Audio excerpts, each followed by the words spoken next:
Hey guys, welcome to Happy Homelands and Happy New Year 2025. It's great to be here. And I'm so excited to kick off a new year. We kind of retooled the show. And first of all, a lot of you guys know Alicia. Alicia, how's your new year been so far? Good, very busy, obviously, with the kiddos. So, Yeah, Alicia, she has, in case you guys are new, she writes for EV Magazine and she has four young children. So she's obviously been busy in many ways. And Alicia, would you call yourself a trad wife? I don't even know what all that means anymore. no. Okay, yeah, it's just like the hot spot. All I see them on the trad wives on like X, they're always fighting at each other and calling each other ugly. It's just so It's ridiculous. They're like, oh, I'm so trad. Let me go and come up with all these weird little petty things that I think that I'm trad for. And the thing is, all of the rules are different. Nobody can agree what makes somebody trad. So, right. It's mostly attention whoring in my opinion, but I think you're the real deal. So it's great to have you, and you look good. You look good. You get a new camera and audio. I did, and I really hope I saw some comments saying that the audio was horrible, and so Yeah. I really hope that this fixes things. You look wonderful, and you sound really good. So it looks like a good start to the new year. Yes. And I want to introduce Z-Man. A lot of you guys know Z-Man. He's a guy, my only guy I read every day is Z-Man. And I mean that. I just love his articles. I'm also subscribed to Ann Coulter's Substack. I like her too. But Z-Man's every day. He's got a blog and he puts a podcast every Friday. That's a must listen to. How you doing, Z-Man? I'm doing good. I'm kind of sad actually. This is my favorite week or so of the year. Really, it's the best time of the year. Starts around middle of November. It starts getting darker. You turn the clocks back to normal, and and then you get the Thanksgiving. It's a great time. It's my favorite holiday. And then you get I get some work done, and then it's the Christmas time, and now it's over. That's what I look forward to. Martin Luther King's birthday, and that's about it. And it's going to snow here on Monday, and I have a 400-foot driveway that's straight uphill. So Oh, it sounds like we got similar places. Once I got stranded in my house for a few days because I'm on the bottom of the hill and I was stupid. I didn't park my car up top. I got stranded here. There's a power outage. So I almost had to resort to cannibalism, like the Packer party. But luckily that didn't happen. I didn't have to eat my dog. So it all worked out okay. And guys, if you have questions, super chats on YouTube, rants on Rumble, and power chats right here, and stream elements is in the description. Love to hear from you guys, and it's great to all be here. So tonight's session is going. The topic we're going to keep it informal, but we want to talk about predictions. And I read your blog today, Z-Man, and it's so funny because you're kind of like me. I'm like, okay, finally we have a year that maybe things will calm down a little bit. And then what do we get on day one? A big terrorist attack in New Orleans, in an exploding Tesla car right in front of the Trump Tower. That had to be symbolic. What do you make about this? What was funny about this too is when this first happened, all the normie GOP types like Trump is like, oh, this is why we got to keep out illegal aliens. Marjorie Taylor Greene said that. Turns out this guy, I guess he was born in Texas, some Muslim, and he was in the U.S. Army. And here he is going on jihad with the black flag of ISIS. If there's times, I think I mentioned this, that you start to wonder whether we're living in a simulation because it's just, come on. I mean, this is what I would do. I would say, let's see if they notice that I park a Tesla with a bomb in it outside of Trump Tower. I mean, come on. I mean, it's just too spot on. There's something not working here. And I mean, and who spends the money? I mean, I guess you could rent these things to rent a Tesla and put a bomb in it. They said Musk says they think it was fireworks, which I don't know. I played around with a lot of fireworks in my life, and they wouldn't go off like that. So who knows? But still, I mean, and look, this thing in New Orleans. I mean, it just kind of puts the exclamation point on it. There are some populations that simply cannot assimilate to a Western society. Now, we could bring Swedes over; that would do fine. Look, most Mexicans actually do fine. Their Right, crime yeah. rate is marginal compared to compared to our diversity. Yes. And I'm kind of on the fence with Mexican immigration, honestly, because I've known a lot of Mexican people. I used to work with a guy. His family had been in Texas since like the 1600s. Well, he took the box Hispanic because he got free stuff for it.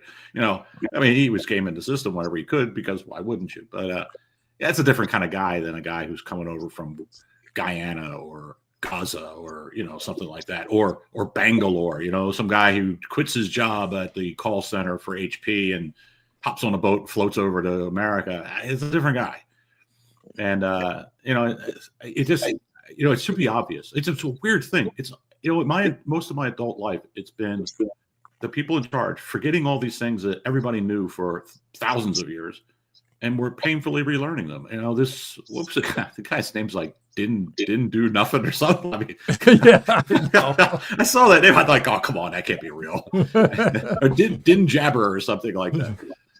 And they're like, oh, come on. But yeah, it just makes the point. Look, you see this in the UK, where second and third generation Muzzies are going explodey and stabby on the streets, and it just means that the problem is going to get worse even if we stop all immigration now. Yeah, and I think this ties in. I wanted to ask you, and then I'll turn it over to Alicia, to the whole, like you said, it's almost like a computer simulation because everything's so perfect. Starting on Christmas, for whatever reason, Elon Musk and Vivek decided to get into this big debate that, oh no, we got to get in infinity Indians into our country, the H-1B visa thing, as long as they're legal, because that's what made America, Indians. Not the feather Indians, but the others. And it just created a huge uproar. And it was the typical now, I think, position that Trump has, sadly, is as long as they're legal, that's good. And it just shows this guy was legal. He was a citizen, and we still have this terror attack. So it kind of blew up, no pun intended, their whole narrative of illegal versus legal, which as I often said, I don't really care if I'm replaced by illegals or legals. I just don't want them here. I don't care about their paperwork. Your thoughts on that, ZMAN? Oh, sorry. I put myself on mute there for a second. Oh, that's fine. Yeah, one of the things that I keep trying to remind myself to say, especially, it's weird. Older people don't like it when I say this. They start to smoke, but younger people kind of, the light goes on. So we'll test this out. And that is, you have a right to have preferences. You can prefer things. You can prefer ice cream that's, over a cake, or chocolate over vanilla. No one thinks about this. And you should be able to say, I prefer not to live around strangers. I don't want to be around alien weirdos who are so odd that I can't possibly understand them. I mean, look, I've been around a lot of Indian people in my life for a long time. I've worked in tech for 30 years now. Yeah, me too. I still don't understand how the mind of these people work. And, Chinese guys, no problem. Russians, Arabs, I've done a lot of business with Arabs. I get along fine with Arabs. It's a different set of rules, but I understand the rules. So there's certain people I say, I just prefer to not be around. And I lived in Baltimore for 20 years, so you can't accuse me of being prejudiced. Mm-hmm. And there's nothing wrong with that. People, it's our country. We should say we prefer it to be this way.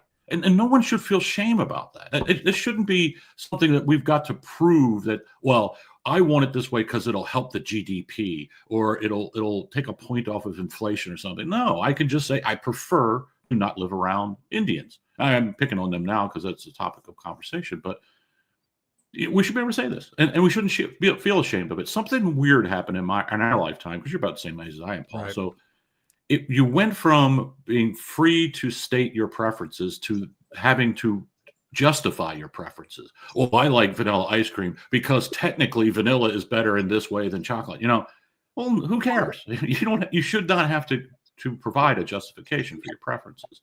As long as your actions on those preferences aren't harming people. If you said, you prefer, I don't know, I can't think of something off the top of my head, but if you acted on it, it would cause harm. Well, that's a different story. But we judge people by actions, not by opinions and preferences. And I think, frankly, I think it's changing to the positive. The reaction on Twitter to this whole H-1B thing, I mean, I was kind of surprised myself how many people were just saying, yeah, we just don't want them. I'm sorry. I don't care how good of workers they are. They can all be geniuses, tough, and especially like Vivek, he came under a blistering attack. I mean, honestly, I did like you. I cheered him on during the summer because, well, it was fun. That's it. Yeah. I called him the King Cobra. King Cobra, yeah. But I mean, he's a con man. He got rich in a pump and dump. I mean, he should be in prison. Yeah, I was talking to Sasha about it because I didn't know that story, and I'm like, my God, is that it's not that much different from that Elizabeth, was it Thanos that went to prison for faking data? Because supposedly Vivek, he faked Alzheimer's data, and then he dumped the company for billions. And yeah, so getting to predictions, we'll start with the immigration prediction. Do you think this time next year that we will have seen a lot of mass deportations, or is Trump going to back off on that? Where do you see the immigration this time next year?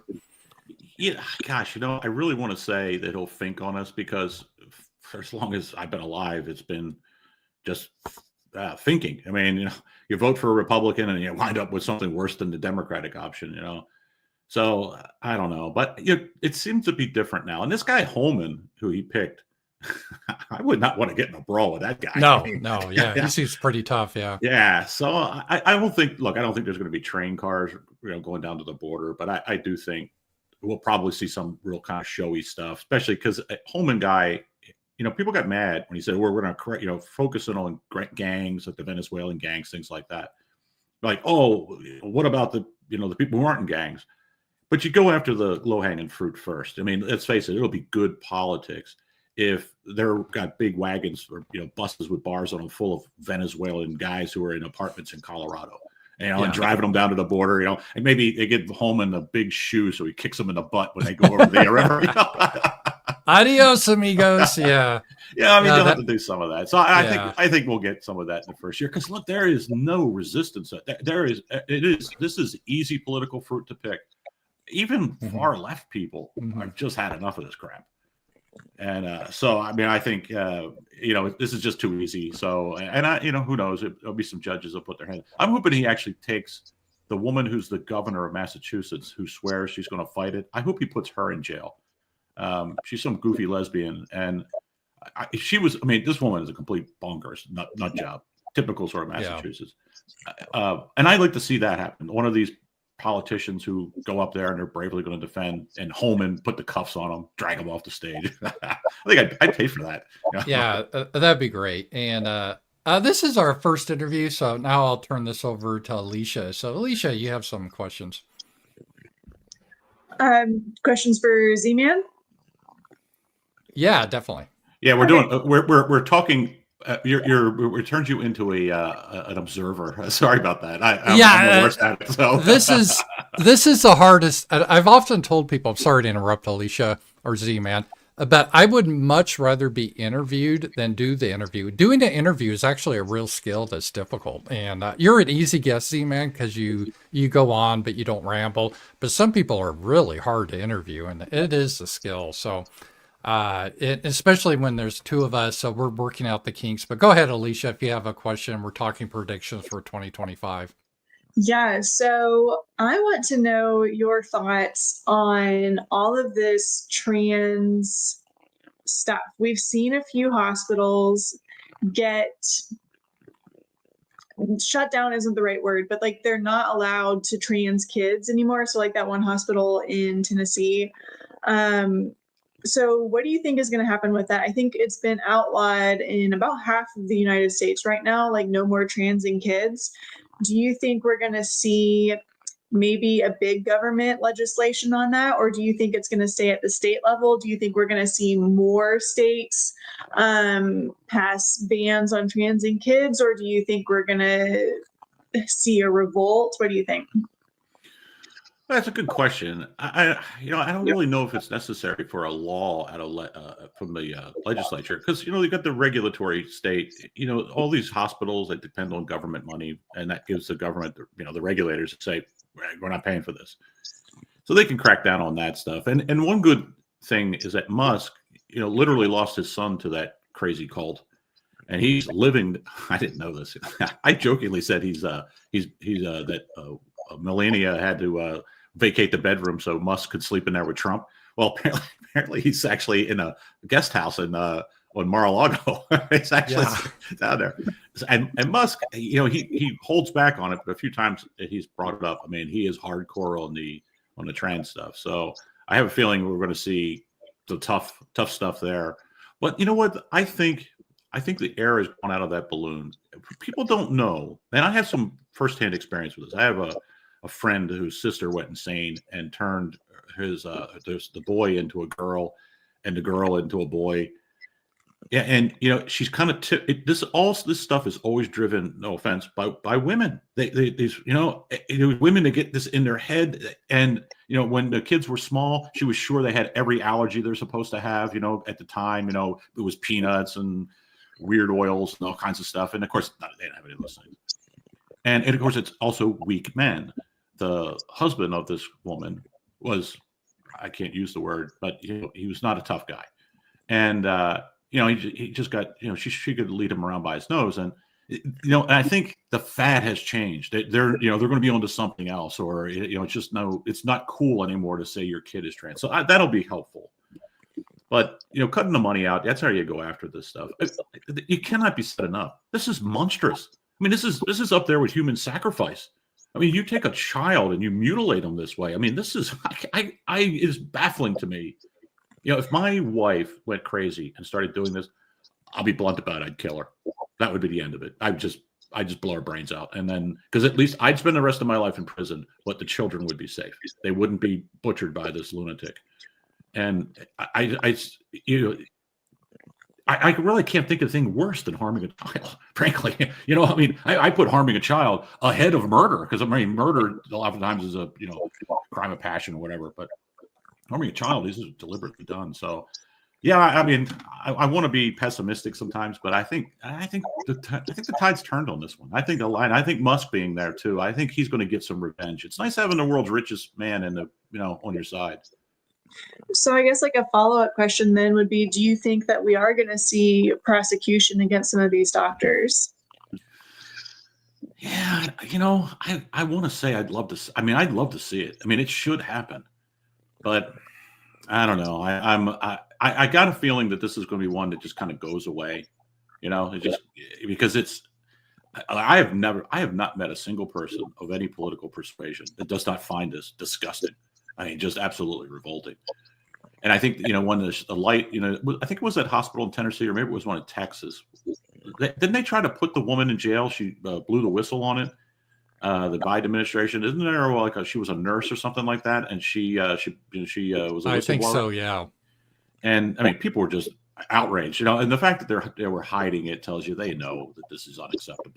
So I don't know. I mean, I'd like to think that we still have a little bit of morality left in our souls, Kind of a follow-up to that. That was a great question. What do you see with the whole DEI? I think it's hilarious because now DEI is considered a bad word. I used to be in the corporate environment. Everyone jumps on the fads. All corporations are running away from that word. Now, they still may implement something like it, but the phrase DEI is hilarious because now people like on the MAGA right are saying, oh, if you just want a country for you, that's DEI for white people. So DEI has become like Nazi or racist. Do you see, though, scaling back on this whole DEI? Because I know Vivek's against it, Musk, Trump.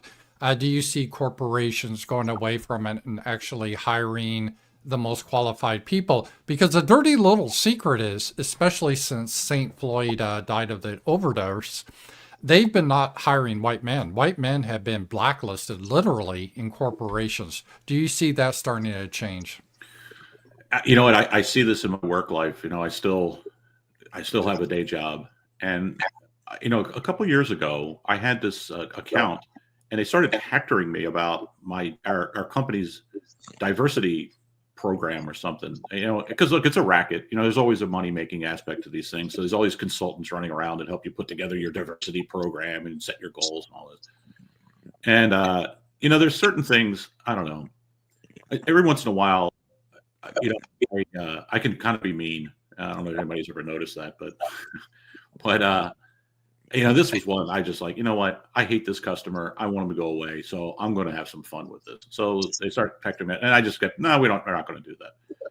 And they wouldn't take no for an answer. They kept coming back saying, well, you know, you can participate in ours. I'm like, nah, I'm not going to do it. And then they said, well, we'll have to let you go as a vendor. I go, oh, it's okay, but there's a buyout in the contract. So let me know when you're going to send a check. And then all of a sudden, things started going crazy because now they were going to have to pay for their program. And I didn't realize it at the time, but there was a little glimpse of what was coming down the road. The cost of these things, these programs, has been enormous to these companies because as soon as you get them in, it's like inviting Dracula into your house. You can no longer use all the old tricks to keep them from trying to drain blood out of you. You know, and that's what's happened. And you know, you're seeing, I think, a snapback there. You know, they'll still do the head counting and all that stuff. But there's another piece to it, and that is the collapse of talent in the workplace. It's getting a little scary. I was at the castle today for Brimelo's holiday thing, and I was talking to a woman that she's an accountant, and that was the first thing she said. You know, we exchange pleasantries. She finds out what I do for a living, and she's like, "Hey, do you notice that there's no one who knows how to do accounting anymore?" I just started laughing. I'm like, "Yeah, this is basic stuff, things that people used to know in the workplace." Everyone's struggling to find people who are competent. So you can't have both. You can't have diversity and competency. And at some point, a company has to have a profit. You know, you have to be able to, make money. And I think the economy is much worse than people, than the government's telling us. All my customers stopped hiring about 18 months ago. They've had some, attrition. They're allowing that to happen. And you don't do that when the economy is booming. So I think we'll go back to the old quota system because that they have to do that. You have to have so many guys to make the brochure look good.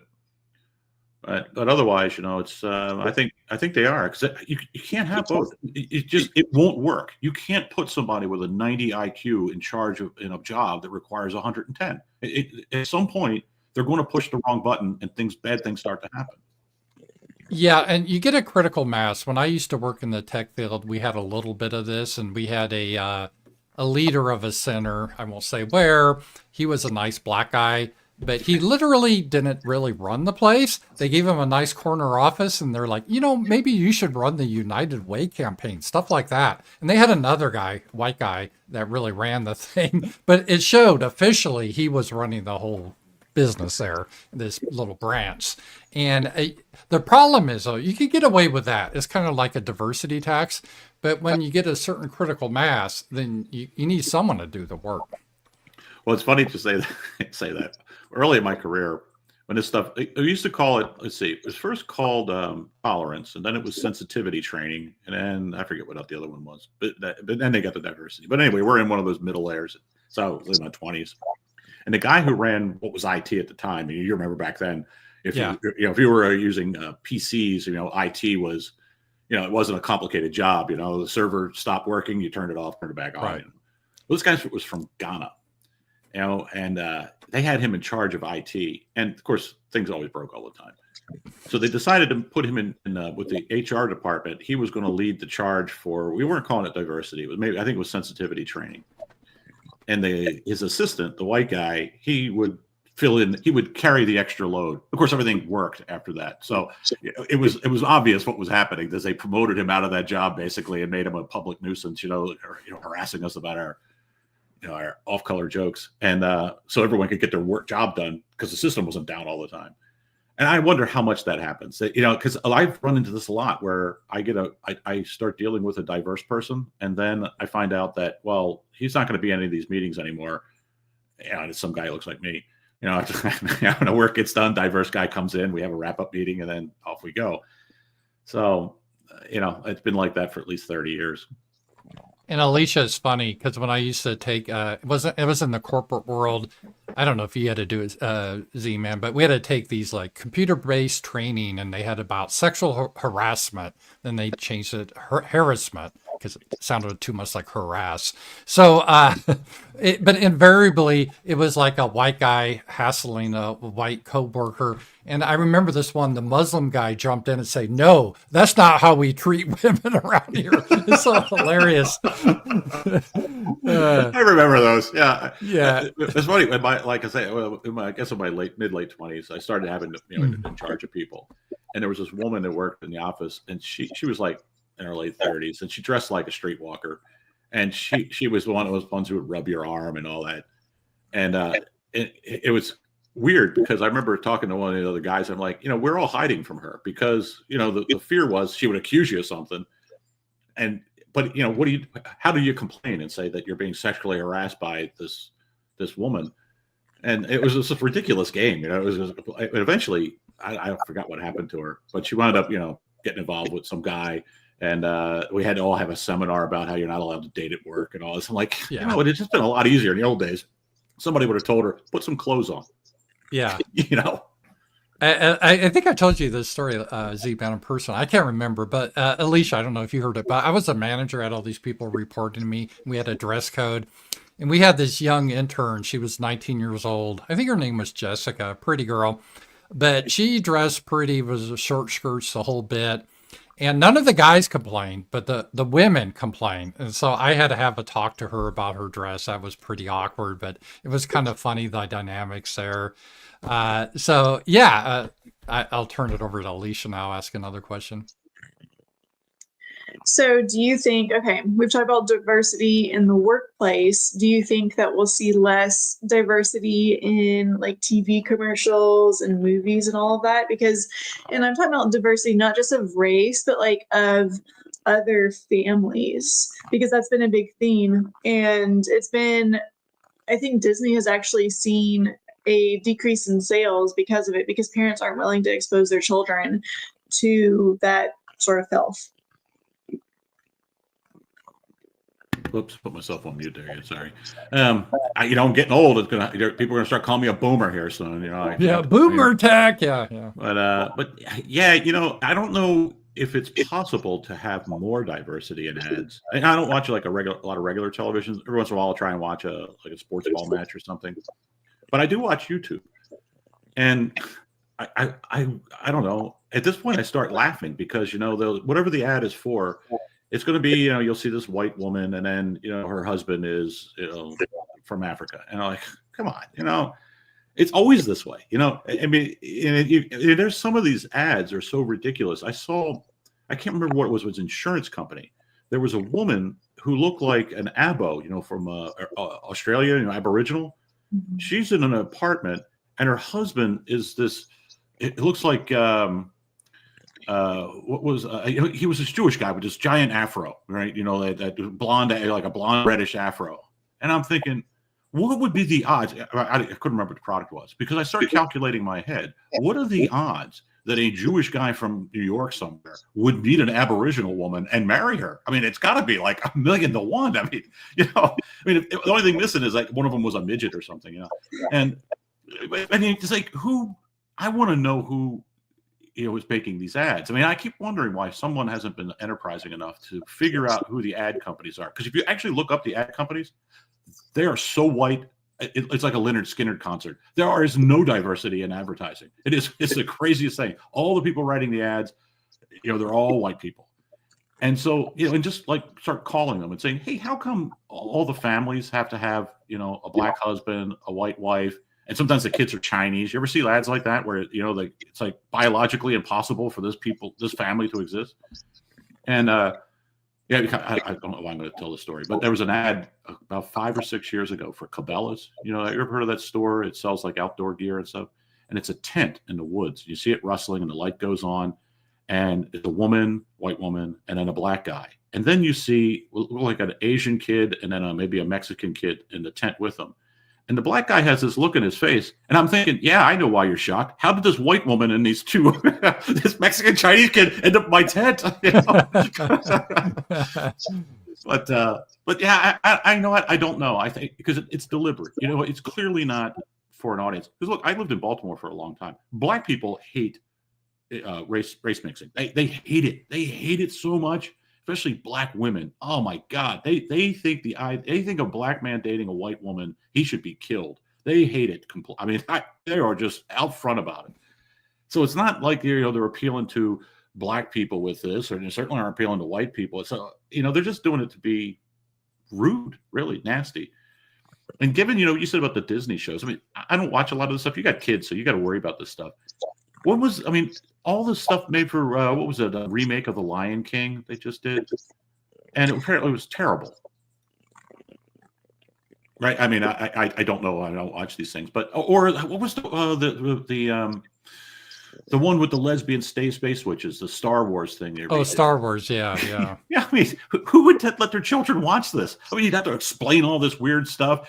I just learned that in the new Tolkien movie that Gandalf, the wizard guy, apparently they have him as a young Gandalf. He's being groomed by an old version of Gandalf. It's like, come on. I mean, this is disgusting. I mean, and the guy's showing the clip. There's all this, sort of double entendres and stuff about, wizardry and so forth. I'm like, they're not doing this because they think it's profitable. They can't, because you keep losing money on it, right? So again, it's spite. They're just doing it to be spiteful. But how do they stay in business? I mean, when was the last good Disney movie? Yeah, they were the worst, that's for sure. And I got a couple of questions, super chats, so thank you. This first one is from, I think, Rowhouse. And he really liked this tweet of yours. Maybe you can talk about this, Z-Man. This was Charlie Kirk. If I was a smart leftist, I would go all in on trying to create a schism between MAGA and tech world. We must resist this. You hear this whole idea about we got to win. We got to beat the Democrats. We got to put this behind us, this whole H-1B thing. And my point is, well, if we don't control our immigration, really, what's the point? But what's your take on this idea that, we can't allow the Democrats to win, we got to stay united?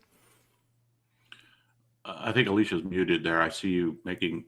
Oh, sorry about that. Yeah, we're getting a little bit of background noise. That's why I did that. Were you talking, Alicia? Nope. All right, go ahead, Z-Man. Yeah, so... Yeah, I mean, this whole, we have to win. Musk was doing this stuff. We have to import India because we're going to win. I mean, win what? I mean, that's just a fair question, But I don't know. I could be just delusional, but it seems like the mood has changed a lot. I was really surprised at how people just didn't care about being called racist. But not only that, there wasn't a lot of people piling in on people to call them racist over this immigration business. So something's changed. I can't quite put my finger on it. The old guys, they call the 80s and 90s the great interregnum. They said, all the lunacy of the 60s and 70s petered out and all the crazies went to sleep for a while and you could have some normalcy and talk about things. And it's true. I mean, some of the things that were on, in publications, I mean, Brimelow, he wrote an article against immigration in early 1980s. That was a full cover, edition of National Review. He did a series of TV interviews with it and wasn't treated poorly. He was treated fairly. And then, of course, that ran out of steam and we went crazy again. So maybe we're just kind of headed into a period of normalcy, where all the, like the cicadas, they go away. So the crazies are going away. They're all going to go underground and then they'll come back, make a bunch of noise again, Yeah, maybe that's what's happening, but I don't know. I mean, I don't want to get too optimistic because we've been disappointed so much in the last 10 years, 20 years. So, but something that definitely changed. I mean, look, I put my post on, basically saying I don't want to live with Indians. I guess 200,000 views, and really nothing negative. I mean, that was the most shocking to me. There wasn't that kind of finger wagging, and I don't know. I mean, we need more of it. I used to say that 10 years ago. I said, you can tell the revolution's going to come when you're sitting in some audience and some conservative guy starts doing hey, this is not who we are. We don't want to be racist. And people start to giggle. And then before long, the whole crowd's laughing because it means everybody, you had this moment, this preference cascade where everybody realized, yeah, we're sick of this crap too. And everybody then realizes everybody else is sick of it also. And that may be what's going on right now. Or maybe everyone's just kind of looking around and saying, yeah, we're all nuts. Because look, I live in a rural area, so it's not fair. I live in the most Trumpian area in the country. My county went, I think, 79% for Trump. So, Yeah, mine was pretty close, and I know Alicia's here in Arkansas too. And speaking of Trump, we had another super chat. Pam, hi, thank you. Z-Man, please do a show on ghetto economics. I see videos of ghetto tours, and a lot of their cars are nicer than mine. Since you lived in Baltimore, I figured you might figure out how that works. Yeah, how does that work? How do they have a nice car, but they're in the ghetto? yeah, I used to ride my bike through the ghetto, and we see some wild stuff. I mean, the wildest thing you'd always see was unattended toddlers. It was Dave Chappelle did a bit on that. He's late night, he's getting a limo ride, and the guy swings in through the ghetto to pick up something, and he looks out this limo, and there's a toddler on a street corner selling weed. I mean, it's an exaggeration, but you will see unattended toddlers in the ghetto. That just happens all the time. But yeah, I mean, I don't know. I mean, the thing that's weird about that, like West Baltimore, is that they're exceptionally good at working the system. And since there's no profit to the social welfare people in cracking down on the abuses, they're enabled by it. So the system really, the way it evolves, it actually enables these people to game the system. And look, in fairness, it's not just black people who do this. And you go in West Virginia, there every once in a while they'll find somebody who's getting 5 or 6 checks, crazy checks, disability checks, that they figure out how to scam the system. It's everywhere. And look, the truth is that a lot of these places, because of the drug problem and the economic problems, that's how they make their living, gaming the social welfare system. But the whole car business, that is, I actually, one time I'm riding my bike, and there's a couple of like row homes. They're all blown out, and in front of one of them is it's an Italian sports car. I forget what it's called, Maserati. This thing was beautiful, and I stopped, and there's guys out there who's black dude who's wiping on it. He's got the Mr. T starter kit on. He's got all these chains on him and stuff. And I started doing the math in my head and thinking, this car is worth more than the entire neighborhood. How is this happening? Maybe obviously he's probably slinging drugs or something, but who knows how long did he have it? At some point he has to go to sleep. So it got stolen for sure. Yeah, Alicia, I'll turn it back over to you. Yeah. So let's see. What were some other themes that are? I don't know. I was like so wrapped up in that story. I'm trying to think. Maybe come back to me. All right. I have a question for you. Yeah. I honestly, I'm unfamiliar with your work. How did you get involved with Paul, and what made you just you had your own channel, I imagine, that you do stuff on, and what's the kind of stuff you normally focus on?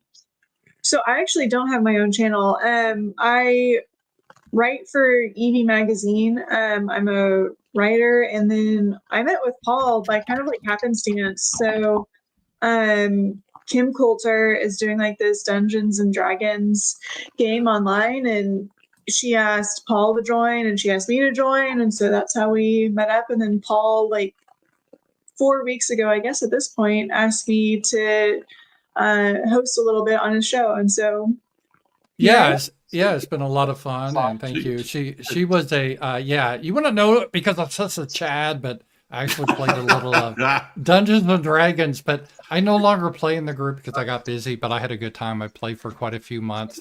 And getting back to predictions, so I'll jump in here. All right, the big one is this Ukraine-Russia war ever going to end? And is Trump going to fulfill his promise, end it on day one when he's on January 20th, or will it finally? I keep predicting it's going to end, but it keeps going on year after year. Yeah, I thought probably the end of this year. Even though I don't seem like it, my mistakes are always on the side of optimism. I keep trying to remind myself I need to be more pessimistic. But I thought by the end of this year, the Europeans would say, "We've had enough. Zelensky, you need to make a deal and put this over." Because look, everybody knows how it's going to end. It's not as if there's some mystery here. These territories are all going to end up in Russia, maybe some more. And Ukraine, Zelensky, he's going to run for his life, probably live in Miami. And it's not. No one can have any illusions about how it's going to end. And the Russians kind of screwed up a lot of things in the first year. It's a weird thing. I do pay a fair amount of attention to Russian politics, and one of the funny things about the Russians is that they had far too much faith in the United States for up until, I mean, they've kind of had this realization that maybe they were foolish in that, because they really thought that, hey, the Americans just want to do business. They only care about money. They're not going to care about all this other stuff. And they thought, hey, we got stuff to sell that you need. We can make a deal. But they were wrong. And I think probably summer of this year, it looks like Putin gave us, at the end of the year, he gives like a 4-hour press conference, and people from all over, from 7 time zones away, are allowed to ask him Sky questions. Could you imagine Joe Biden doing that? Oh, right. Yeah. No, he can't. Yeah. And the weird thing about like Putin is they do these things, and he'll ask you like a question like, well, in the Urals tire plant, they missed their goal of 7 million tires this year. What are you going to do? And he'll say, well, I don't know who that is. And he waits a second, they call somebody, and then that guy calls and answers the questions. Like, I mean, it's sort of granular detail. But they're talking, they want to wrap this up by summertime. And I think they think Trump will make a deal of some sort, or at least force everybody to make a deal. It's a terrible thing. There's possible that the Ukrainians have had 1 million people die. I mean, that's a monstrous thing for no reason. And a third of the population has fled the country. They'll probably never come back. I mean, it's a real catastrophe. I care, people care about what happened in Gaza, which is a terrible thing for sure. But what's happened in Ukraine is orders of magnitude worse. I mean, it's a terrible, terrible thing. And those are people I can relate to. The Gaza people, I don't know, maybe they deserve it or something. I have no idea. Yeah. That's a country with a lot of feuds. But, I think if I had to bet, I think I put that in my predictions. I think somewhere in the summertime, end of summer, either it's a deal or the Ukrainians simply collapse. Right. Alicia, you have anything? Yes. So, okay, back to the whole immigration thing, we have seen primarily the immigrants that are coming over are these men, these military-aged men. We've already had 2 terrorist attacks on January 1st. Do you think that we will see any more? Because I'm very suspicious about the immigrants that have been just freely crossing our borders. Yeah, I have to say, I'm surprised we haven't had more of this. It just seems like it should be so much easier. I mean, they're not checking anybody. Every once in a while, you hear stories of like, Iranians crossing over the border. If you're Iran or Yemen, those guys, they're pretty industrious. You would have thought by now they would have figured out how to get some guys over the border and do some stuff. So, I think sometimes we're like my mother always used to say, the good Lord looks out for damn fools and drunks. And, that's us. We're damn fools. The good Lord looks out for us a lot of times. But yeah. I wouldn't be surprised we don't see a lot more, because look, we're going out of our way to tick off the Palestinian guys, the Yemeni guys, the Iranians. I just asking for trouble. I mean, I wouldn't be surprised we don't see a whole rash of this stuff. But what's really fascinating, ZMAN and Alicia, is at least allegedly the guy that did this was born in Texas, and he lived here. He was a project manager. He served in the Army. So we got a deep problem here, not just with the illegals. And I think that's an easy thing to blame, is the illegals coming in. And that's the one thing that worries me a little bit if Trump is serious, because it was, hey, if you're illegal, you're getting deported. Now they're focusing on, if you're a violent criminal. And I know you got to start with the easy fruit, but I hope they just don't end there, because it runs much deeper. And if you think about it, it's amazing. A guy is born here. He gets the fruits of America instead of his shithole country.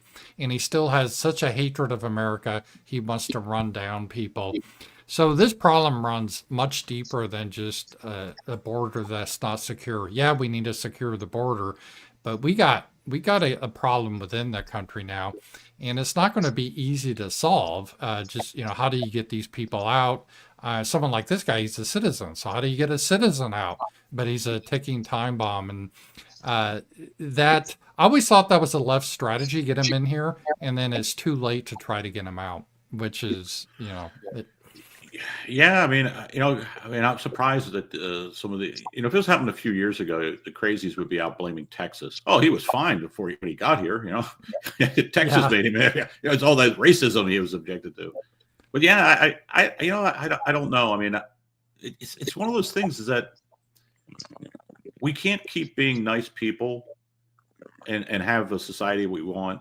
So we're going to have to be not nice people. There's this old dilemma in libertarianism is that you can't. What do you do in a libertarian society when somebody decides that they want to be a socialist? Well, libertarianism says you can't throw them out. So what do? And it's an unsolvable problem. And I look, that's the problem we have. I would not shed a tear. What's this guy's name? Jabber, Jin Jabber or something? Is it a lot? Oh, he's dead now. But I'm sorry. The Jibber Jabber family. Yeah, we made a mistake, and you're going back. And because look, you could be damn sure that he went back to the old country plenty of times. Someone did the numbers on this. These people come over as supposedly penniless refugees, and they're taking all their vacations back to the home country. So I mean, they're just gaming the system. So yeah, I mean, I'm in favor of remigration. Say it just didn't work out. Go up to Lewiston, Maine. All those guys from Somalia, that won't be hard to find. Go in the winter when there's snow on the ground. You'll be easy to spot them. And pick them up, put them on a bus, send them back to Somalia. I mean, and they, I'm a citizen. Well, not really. We changed our mind. I wouldn't have a problem with that. And that sounds harsh, but hard decisions have to be made. There are times when there are no good choices. There are no easy choices. We've been lucky. I mean, most of my life, I've lived in a country where, for the most part, we haven't really had to make hard choices. Well, it's changing, and we're going to have to make hard choices. Yeah, and I think the attitude in a lot of Americans is changing on this. And just so you know, his name is Shamsud Din Jabber, or Jabber. And if you looked at his work history, he was a cloud data engineer, a cloud transformation advisor, whatever the hell that is, cloud architect and team lead, cloud governance analyst, sounds like all the IT bullshit terminology. And this is a guy that decided to fly the ISIS flag and murder a bunch of people. So, just a couple of years ago, he would have been using as an example of, how you can assimilate. And he says, got Muslim, that's a great American. How dare you suggest he's not a real American? And here we go. It's a tough situation there. I wanted to also ask you. Cloud architect sounds like somebody who is like taking drugs. Out the field. I reading between the lines, he probably got most of his positions because of DEI. He filled a quota, and I think that was it. He was a Somali, someone's saying. So yeah, I think that is part of it. Let's see here. It's the other question I had about Trump. One of the things, maybe I shouldn't say this, but I'll go ahead and say this. I'm starting to worry about his age. Biden, you see all the media now, they're admitting, oh yeah, he was a vegetable the whole time while they just lied to us.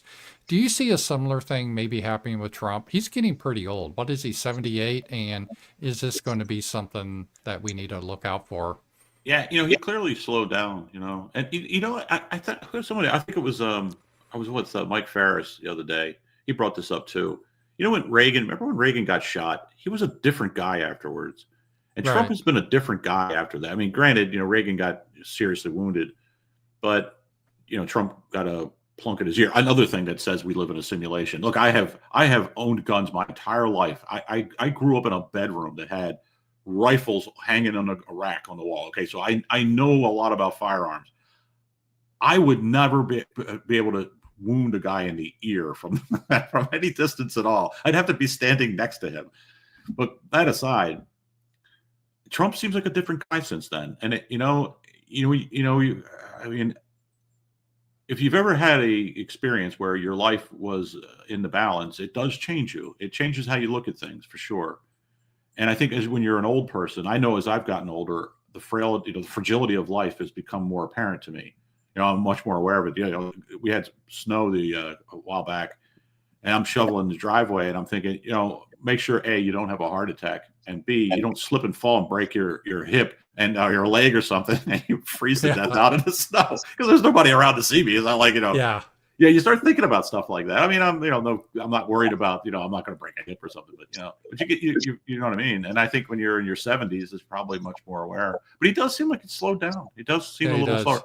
Now it could be Trump is such a weird guy. he clearly in that election made himself the sensible choice, the safe choice. It was obvious that how he ran that thing is, he was going to be the safe guy because he was predictable and all that.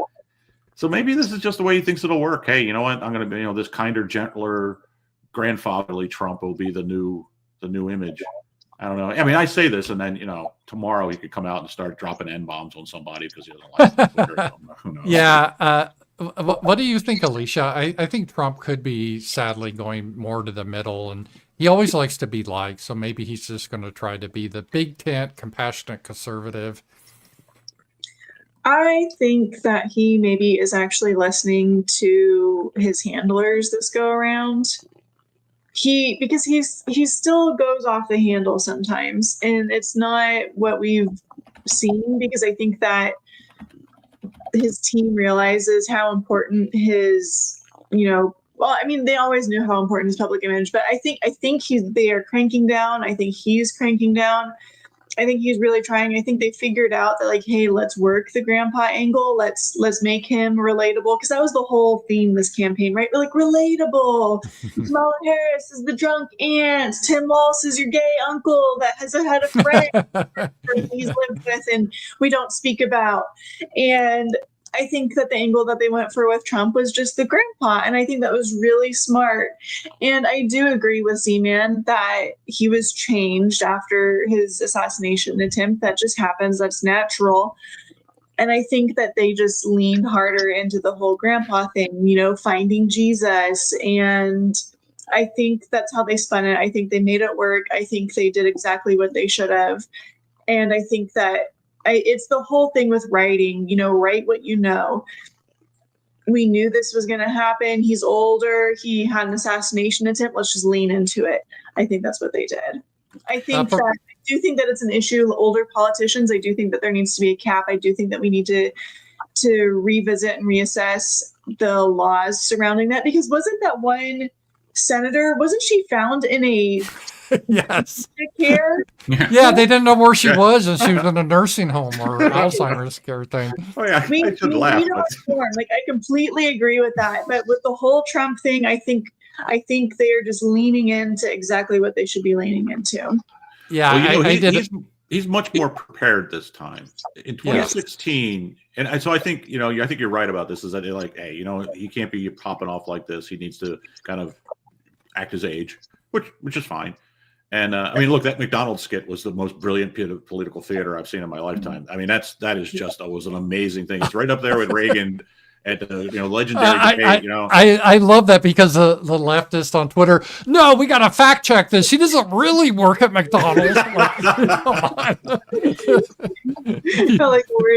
Yeah, he's got to ask Brad, the assistant manager, if he could go out and campaign. I got a new gig here, man. It would have been awesome that they had another scene of him out back with Ronald McDonald smoking the cigarettes. Smoke break. The grimace is there.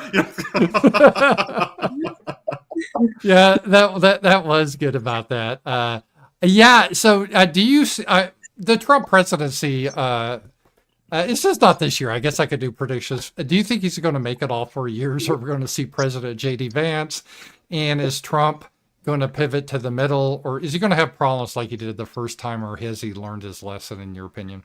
I think he's learned a lot of things, and I think he's also seems to have figured out that there's fights that you don't bother having. And that's the key to being a president, is kind of say, all right, I can get 3 things done in my first term, because you only have 2 years, right? Really, so it's clear when he put Homan in on that, and he's got Miller, he's going to go hard on the immigration issue. Miller learned a lot. I've been paying attention to him. He learned a lot from his first run through. Musk isn't going to like the fact that the H-1Bs are going to get a lot tougher to get. Miller's definitely going to squeeze that stuff down. So I think that's his thing. I think that all the rich guys around him are primarily concerned with what's going on in Asia. This is a huge problem. Our financial system relies on the fact that the world transacts energy in dollars. And when the Chinese decided not to go along with the United States on the war with Russia, that terrified a lot of people. Because for example, the Chinese had an issuance of dollar-denominated bonds in Saudi Arabia. And they did this on purpose, and it was oversubscribed, And because what they can do is actually what they were demonstrating is that they could use our own financial system against us. So they can basically get our Federal Reserve to invest in their projects by doing these dollar-denominated bonds. So I think that'll be the second thing. He wants to, I mean, he invited Xi Jinping to his inauguration. That's a big deal. So I think that'll be a second thing. And I think, if there's a third or fourth item on the list that's a big deal, I wouldn't be surprised if it's they try to do something with the DEI stuff. They try to, because I'm going to write about this probably in the next couple of weeks, but I went and read that, remember the case the Supreme Court did with Harvard and North Carolina admissions? Yeah. It's a really fascinating thing when you read the majority decision, because you could see they're struggling with this impossible problem that was created 70 years ago with Brown versus Board of Education. And you get the sense that they would like the right case to fix some of that problem so that we can get rid of things like affirmative action and so forth. So I wouldn't be surprised, because, they got, was it Rufo involved there, and some of those guys who are really big into getting rid of all, they want a race neutral government, which wouldn't really be the worst thing. So maybe that, but I think definitely top on his list will be the China problem, the economic, trade issues and all that, and immigration. And if that's all we get, then that's not the end of the world. I mean, I won't be unhappy. What do you think why is he bringing up Greenland and Panama? Is this just trolling, or is there something more there because of strategic, because China is getting involved there? Yeah, Panama is definitely about China. The Chinese operate, I think, 3 of the 5 logistics companies in the canal zone, and they're investing in all this infrastructure. They built this megaport in Peru. Billions of dollars they spent on this thing. And, look, we neglect these people. We don't invest in there. What we do is we allow the drug gangs to run wild in Mexico, and we try to beat up on the Venezuelans. I mean, it's just stupid the way we handle South America. So I think that's part of what Trump's up to is, he wants to have a grand deal where we allow the Taiwanese to be a little closer to China, and they stop poking around in our backyard, something like that. Because look, it's a big problem. I mean, there's, our duty as Americans is to manage the new world, include South America. We haven't been doing a good job at it. Our ruling class has not done a good job managing anything. We need to get back to that sort of noblesse oblige, where guys named Pemberton worry about what's happening to the little people in Mexico, that kind of stuff. Now, as far as Greenland goes, I don't know. That'd be kind of cool if we took over Greenland, not just for any other reason than it would just be a cool thing to have done, And I've always wanted to go to Greenland too, so we could kind of turn into an amusement park or something. I often thought it would. Who owns? Or is it under Denmark or something? Yeah, Denmark. We could give them like Puerto Rico in exchange. I'm okay with that. So yeah. I think they won't take that deal. Yeah, no, I don't think so either. Give them Haiti. That'll be great. Yeah. Just think of all the top human capital there. Do you have anything, Alicia? No. Oh, I have another question for you. Predictions, Z-Man, the economy. We'll go through this quickly. Inflation, is that still going to be an issue? Is Trump going to think on his promise on no tax on tips, no capital gains tax on crypto, and all that? Or how will the unemployment be? Is that going to go up? And will we start to feel the results of the deficit? My whole life, I've heard how the deficit's going to destroy us, but we seem to keep moving on. Yeah, if current year me went back in time and told high school year me that we'd have a $39 trillion or whatever it is, if it was a trillion. But first of all, I never used the word trillion in my teenage years. No one would have probably understood what the hell I was talking about. So I don't know. I mean, we've seemed to have figured out a way to just keep borrowing. So I'm hoping that continues on well after I'm gone, so that I don't have to have an unpleasant retirement. But no, I think inflation is not going to go away. I don't buy any of the government numbers because I buy things. If you go out, I would imagine like a lot of parents were shocked by Christmas costs this year for children's toys and stuff. Just like every school year, I keep hearing these stories about how clothes got more expensive again. So, I think, they haven't really done anything about inflation, but I forgot about the tips, because look, if he says, hey, there's no tax on tips, all of my customers will be tipping me from this point forward. Yeah, I would consider all these super chats to be tips, right? Absolutely. So, yeah. I mean, they used to be, you know, they used to be this. If someone gave you $5, you didn't have to report it, you know, and then they leaned on PayPal and all these guys. Yeah, to exactly. aggregate. Yeah. And you know, so that would be awesome because I mean, look, I pay taxes on all this stuff too. I have, you know, subscribe star stuff and all that. Right. Yeah. So yeah, and crypto. I don't even know how people pay. I mean, maybe I shouldn't say this, but I traded some crypto back when it was like 10 grand and went up to 60 grand and then went down again. Mm-hmm. I didn't pay any capital gains on it. That's between me and the good Lord. The IRS didn't have to know about that. So, yeah.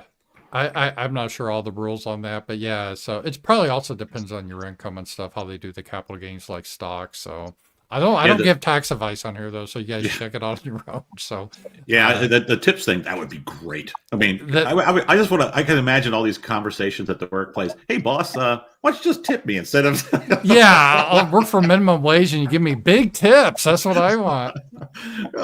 So what do you think, Alicia? You think the economy is going to get better under Trump this year or no? See, that was like when I was thinking of questions earlier in the episode, that actually was one of them. But here's a related question. Kamala was talking about raising. So I forget how it works. My husband's the one that pays the taxes, and I know this sounds so horrible. I don't know how many works. I'm sorry, typical girl. But no, like thank goodness, because I would run us into ruin. But Kamala was talking about raising, like you get money on your taxes back, like if you have kids or something like that. Each kid you get some money or something like that. And she was talking about raising it to $6,000. And so what I'm curious about is if she was talking about raising it, Vance has floated incentives for children. So my question is, what are the Republicans, if they're going to do anything, what are they going to do? Because if the Democrats are talking about it, I am hoping that the Republicans are going to do something even better. So I don't know though.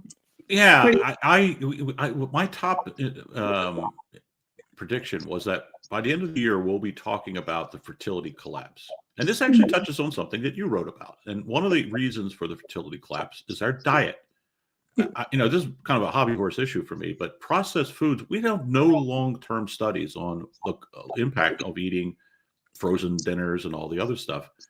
And baby boomer women are reporting all kinds of weird things because they go through the change of life and their hormones go out of whack and they're getting weird allergies. They're getting all kinds of unusual things. No one talks about it because no one cares about these things. But my suspicion is 30, 40, 50 years of eating processed foods with all kinds of unusual additives that we don't really know. They don't kill you right away, but maybe they screw you up over time. There's a cumulative effect. And there's already evidence coming out that diet has an impact on fertility. That people who live on junk food have fewer children than people who just simply eat at home, just make their own stuff. So, the fertility rate in South Korea is 0.6. You can't have a society when you're that low. You need to have at least 2. In the United States, white fertility is like 1.4, and I think black fertility is 1.9. I mean, this is happening everywhere, and even in places like sub-Saharan Africa, where they used to breed like bunnies, but they didn't live that long, so nobody cared. But all of a sudden, the fertility rate's starting to fall in some of these places rapidly, and it's happening all over the world. And I call it the 4Ds. His diet is one of them, and that's RFK. He's going to push that a lot. I think some of his theories are a little goofy, but I think we definitely have to have a conversation about our damn food. I mean, look, I don't know about you guys, but I read the labels, and a lot of times I look and I'm like, wait a second, there's no way in hell this food is what they're telling me is true. It can't be. The calorie counts I know are fake. And we're long overdue for this because look, they lied about that the COVID vaccine. So if they felt comfortable lying like hell about that, they've been lying about what's in your Big Mac. Yeah, since you brought up the vaccine and stuff, do you see the other big issue was Luigi, the guy that killed that CEO? Do you see any changes in the healthcare system because of that, or are we just going? Because that is an area that is just broken. The cost is so expensive. It's completely nuts. I had to just change health insurance because I pay my own health insurance. And It's crazy. And I couldn't believe it. West Virginia, because we have a real strong union tradition here. Well, guess what? We've got all these different great plans, and you can just kind of tailor made say, well, I don't really need this stuff, so I'll just have it. And when I lived in Maryland, I didn't have a choice. I basically had one plan, the expensive plan, and so for like half of what I was paying, I have better coverage now. And it's like, well, wait a second, this is crazy. This is a state by state problem, but it's a good reminder that I don't know, it's hopeless in a lot of ways to try and reform it. But you know what? If 1,000 Luigi's bloom, then I think our rich people will get motivated by doing this. Because I know it makes me sound like a Bolshevik, but when that guy popped out and you're not supposed to talk like this, but I said, look, every guy in a C-suite I've ever met in my life is an asshole. He does, who probably deserved it. So I'm going to make that my default assumption to this guy.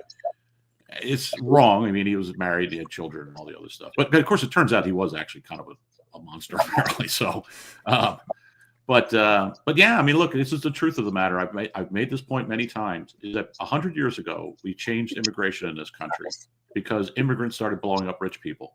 There was a rash of mail bombs. They blew up the LA Times. They set a big bomb off outside of J.P. Morgan called the Wall Street bombing, killed like 32 stockbrokers. And immediately afterwards, all the rich people told Congress, end immigration. In a couple of years, we shut down immigration completely. And not only that, they went around because they figured out that it was a fair amount of Jewish people and Italians in these rabble-rouser politics. They just started scooping them up and sending them back. I forget what this guy's name was, but he was like he was legal. He had papers. Too bad for you, buddy. You could talk about it with the other Italians on the boat going back to Italy, and off he went.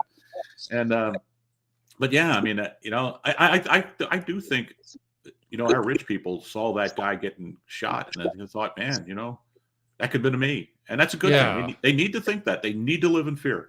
I think it did really upset them. It was an interesting issue. I've always thought that we should set up the Capitol so that every time Congress is in session, they walk past a gallows, the noose there. And so they when they enter and leave, they see that the gallows. Maybe even have an actor. Maybe you have an actor like the executioner. Like what was the guy from Young Frankenstein? He could sit up there with the hunchback. Just to remind them that you'd make too many mistakes and chop, chop, chop. And nobody ever listens to my ideas though. Let me see what else I have here for predictions. And do you see anything happening on January 20th? Do you think Antifa and all that BLM is just kind of wrapped up, or will they riot? Seems like it. I was down in that American Renaissance. There was nobody there. Yeah, I remember that. Yeah. And I mean, I look at the SPLC's kind of petered out. All these guys, I don't. It's a part of that thing. The people running the simulation, they decided, for whatever reason, they didn't want to, waste any more energy on those guys and turned them off because it's like they all went away. Their Twitter accounts all went away, and look, maybe the money went away because I've always suspected that they were laundering the money through things, these various NGOs and stuff. Remember the bail? I think it was the bail fund. Yeah, something like that. It was supposed to get bail for poor people, but they were handing out riot weapons to people in Louisville out of the back of a U-Haul. Yeah, that was. I'm hoping that just kind of petered out. Sometimes things only have so much energy, then they kind of over time, because it's been 8 years. And I often bring up the story when I went into university in 1981. That was like over 8 years since the hippies and all the campus unrest. And by that time, it was all over. Some people were trying to get that going again, but it was just a new generation. So I think some of that has happened. And the only other thing I had is, do you think anything's going to happen with this endless? I saw you predict we could have issues with Turkey. Are we going to get in a war with Iran? That's always a question every year. And is Israel going to continue to do their thing in the Middle East? Well, there's that old curse of the 8th decade thing with Israel. They can't seem to go, 80 years without blowing themselves up. And they seem to be ready to pick a war with the Turks, which is not probably a good idea. Yeah, I think this is a real problem for Trump. It's a mess. There's no good answers there. I mean, the best answer would be to just turn our back on the whole thing and say, have at it, guys, but it will never do that. Trump's never going to do that, no. Oh, goodness, no. But, that's definitely a thing where attitudes have changed, though. I remember, when the Israelis started bombing the Gaza people, I was kind of surprised at how blatant some of the anti-Israel stuff was that it was online. I was really surprised by that. And look, I'm not an anti-Israel guy. I'm really not.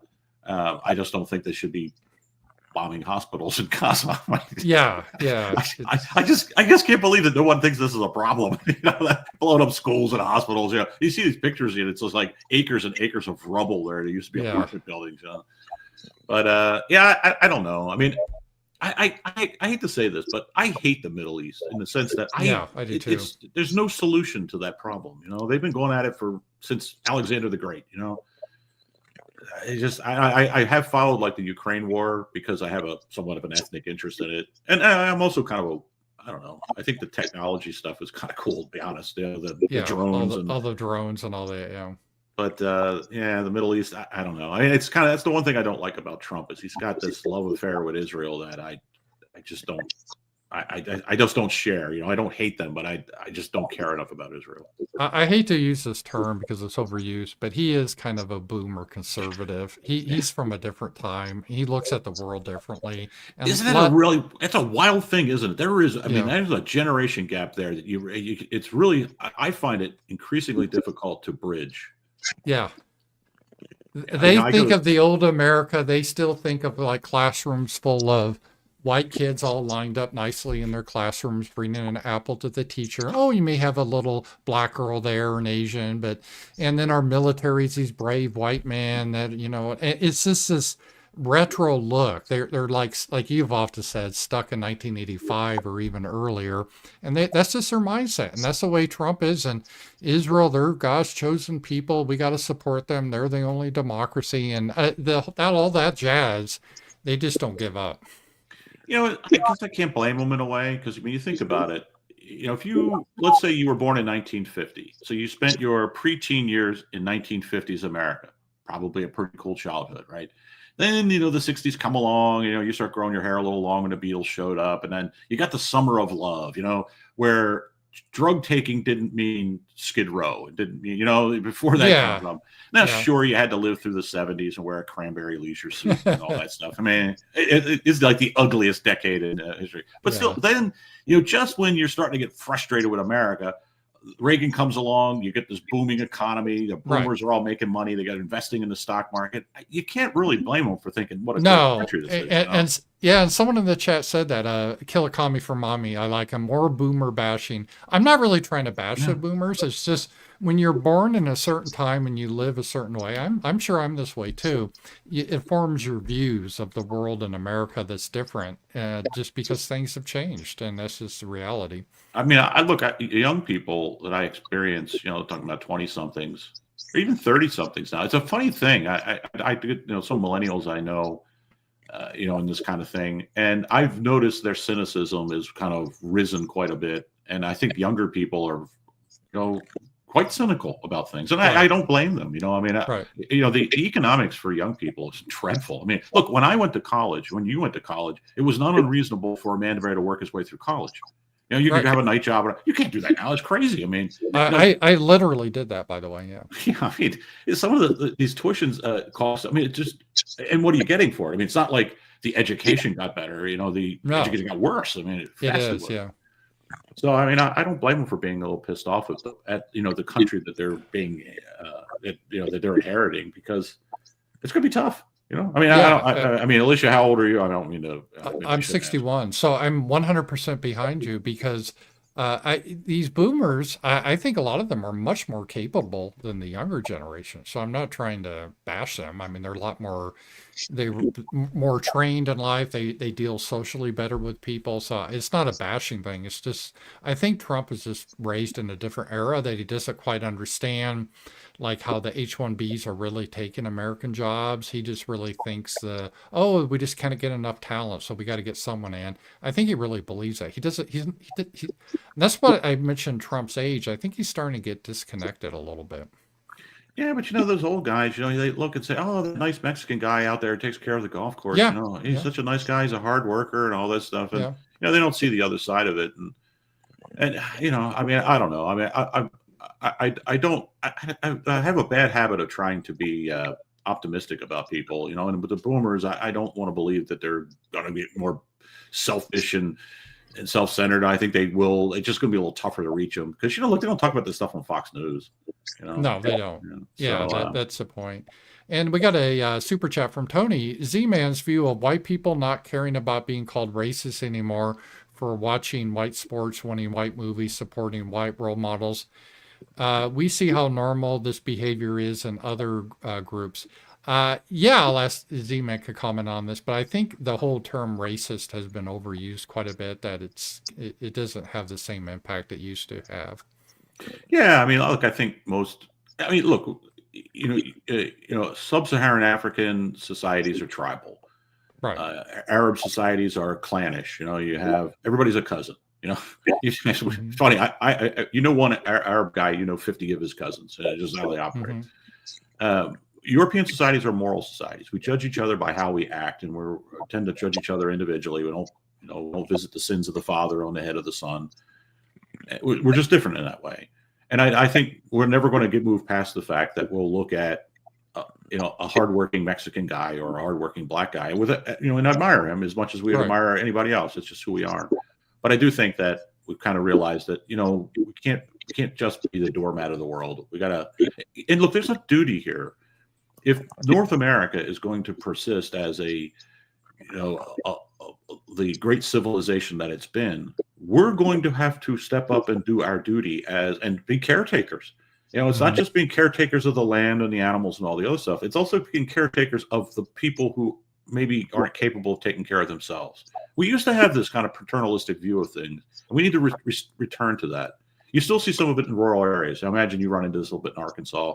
Certainly you'll see it here in West Virginia or in Virginia or whatever. Where there's still, the small town, there's still men who are respected because they're capable, but they also know that they have a duty to look out for the town, to be conscientious. And I think we'll have to start doing that from a ethnicity perspective. We'll say, well, look, as white people, we have this duty to maintain our society, our culture, and the rules. And that means going to have to enforce those rules on everybody else, and kind of do the things that are necessary, sometimes tough things, in order to maintain our civilization. I call it civilizationism. That's really what it is. Hey, I'm in favor of a largely American sort of a frontier culture sort of civilization, not like Europe where it's all everybody's crowded in cities and stuff.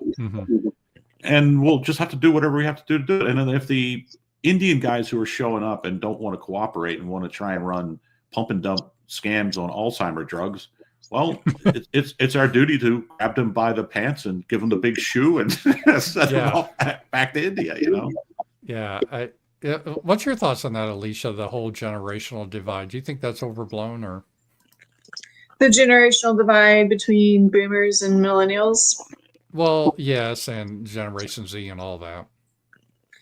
So there's a definite generational divide between boomers and everybody else. I completely agree. I think boomers are detached from the reality of the situation. And honestly, it's so ironic because you were talking about how they're kind of picturing, primarily white schools and everybody's behaving and everybody is kind to each other and society is getting along with one another. And to me, it's really ironic because they can picture the ideal, but they're not interested in creating that ideal or bringing it back, which is just really unfortunate because I think we all agree it would be better. We would be better off to go back to that in some ways.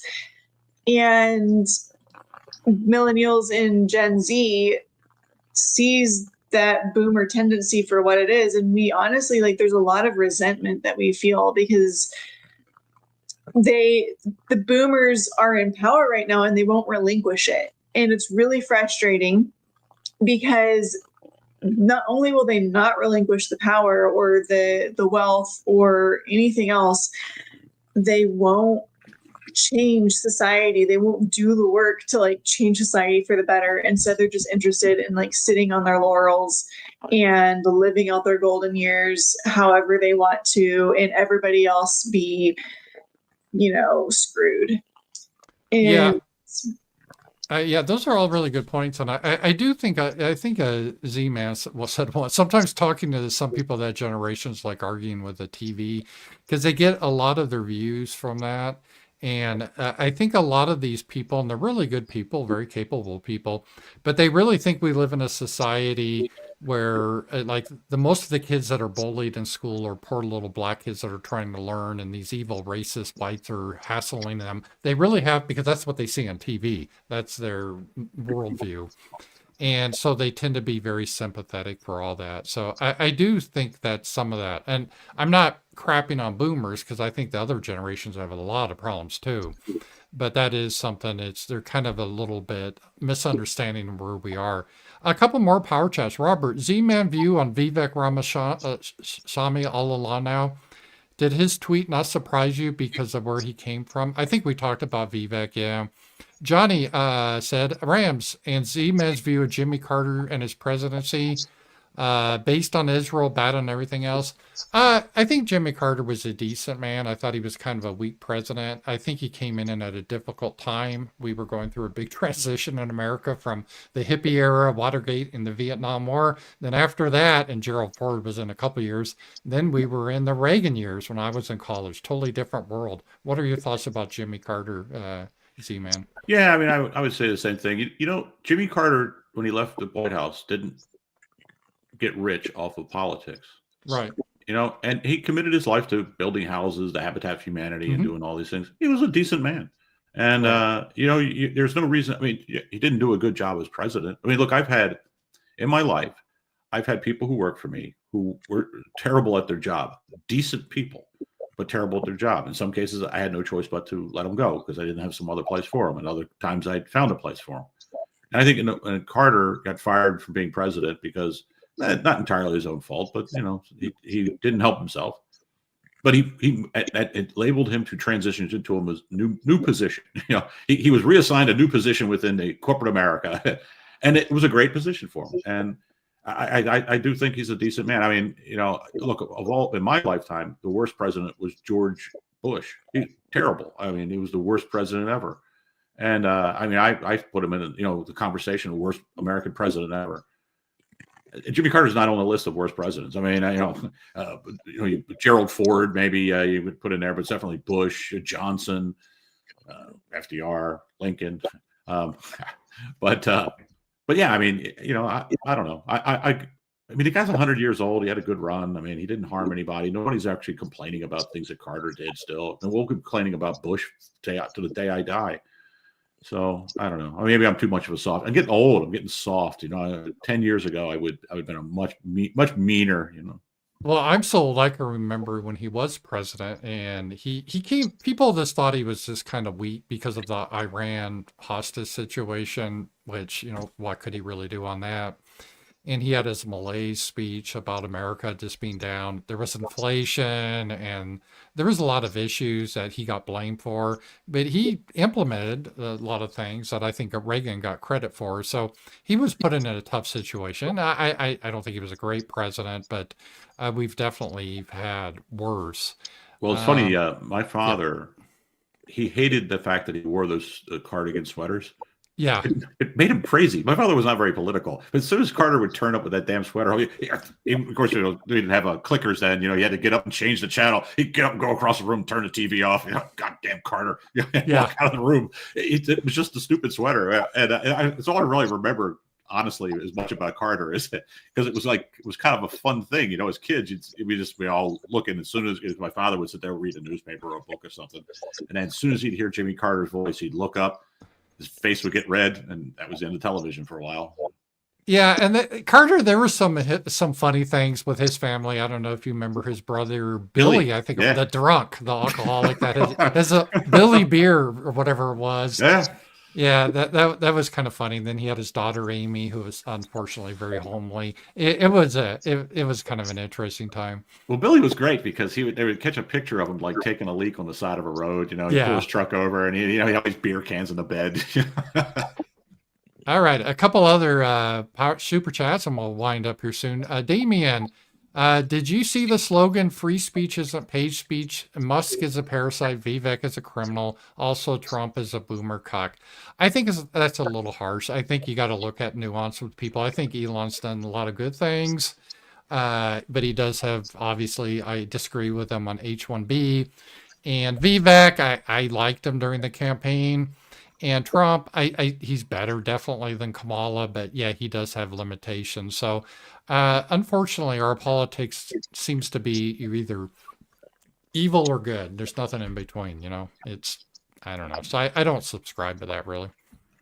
Yeah, I mean, look, the thing about politics is that it's like a bus. Vivek was a bus we rode in the summer because he was useful, and he said a lot of mean things about the right people, and Right. then you get off the bus. I mean, it's just how it is. I mean, I don't feel as if I'm a hypocrite or something because I had a lot of fun calling King Cobra, and I did some live tweeting or gabbing on the debates. They were great. I mean, he was a complete asshole, frankly, to everybody else on stage, and that was great television. I a lot of stuff Vivek said I liked, and yes, I know there's some issues with them. Flash Gordon, simple as boomers are old people but not elders. I have to be honest. I that's why I didn't even want to bring up the word boomer, because I'm not one into this whole generational politics that much, because it's too broad of a stroke. I think there's some really good. I mean, Uncle Jared Taylor is a boomer, so there's a lot of good ones. So you got to be, I think, a little nuance on that. Super chat from Lucas T. From a wealthy WASP family.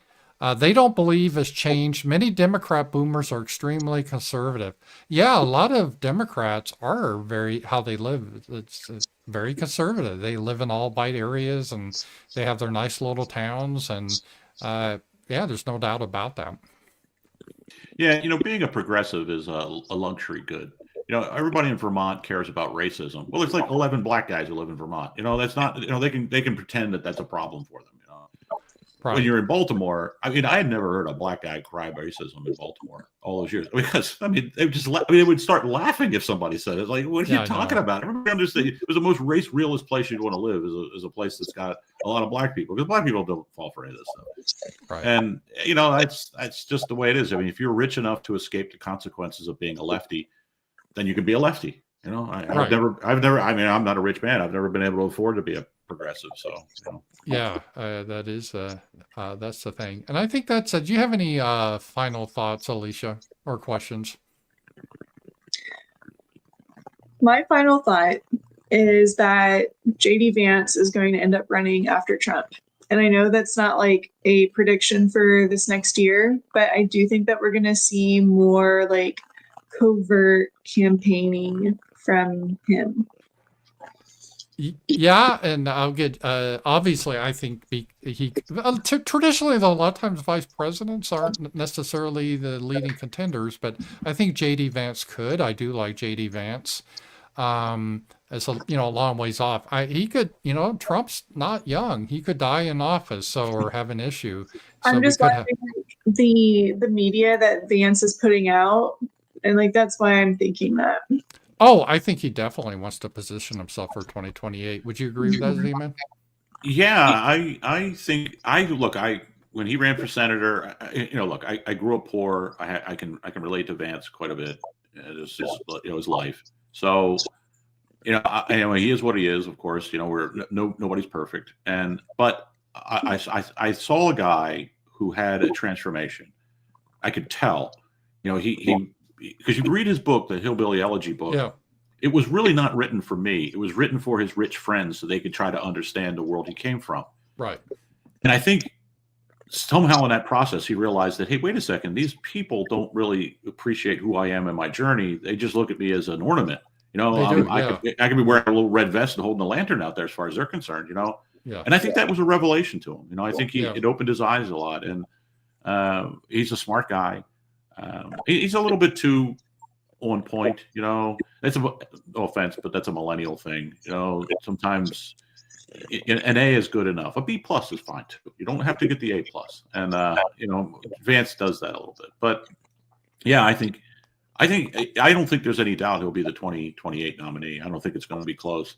Assuming that Trump doesn't, it's not a disaster, something like that. But if things, turn out okay, yeah, I think he will be. And I like Vance a lot. And I think to some degree, I know people will get their knickers in a knot because he married an Indian woman. But I think to some degree that'll be an asset for him. Because look, he's saying all the right things about H-1Bs. I mean, yeah, he is. And I got a rant earlier, and I want to get this. They were talking about how James Lindsay was saying J.D. Vance is pushing the fascist definition of nation as a predominant definition for America. Because J.D. Vance once said that America is more than just an idea, it's a people. And I guess James Lindsay finds that objectionable. So all the right people hate him. So I'm kind of liking J.D. Vance. Well, Lindsay clearly has mental health issues. There's a guy who's,